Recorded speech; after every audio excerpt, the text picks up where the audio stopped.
अपने दिल को मजबूत करो और हर एक से ये तवक्को रखना छोड़ दो कि वो तुम्हारी बात समझेगा।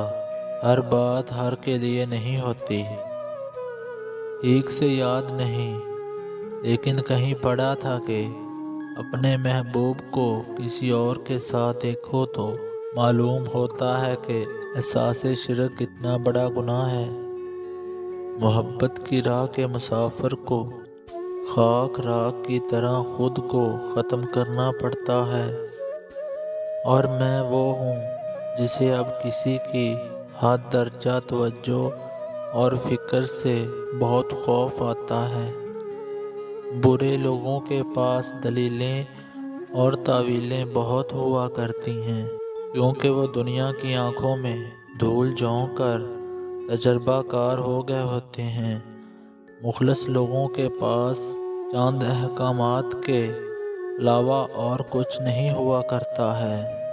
कभी कभी शदीद तकलीफ़ के बावजूद हम इन मुआफ़ियों पर भी माफ़ कर देते हैं जो कभी मांगी नहीं गई होती।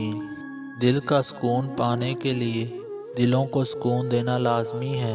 जब तक दूसरों के दिल आपकी वजह से बेसुकून रहेंगे, आपको कभी भी हकीकी सुकून नहीं मिलेगा।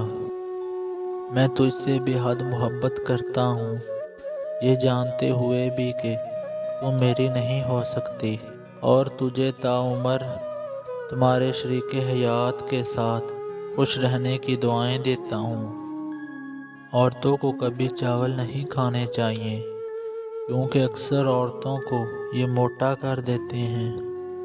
आहिस्ता आहिस्ता दिल बंजर हो जाते हैं, बुरे रवैयों से, तलखियों से और नफ़रतों से। दुआ कभी ना छोड़ें, तलब करते रहें, अता होता रहेगा। कबूलियत में देर हो सकती है, लेकिन कबूल था अंधेरा नहीं होती। दुआ रोशनी होती है, आसानी पैदा करती है और रोशनी की वजह से बनती है।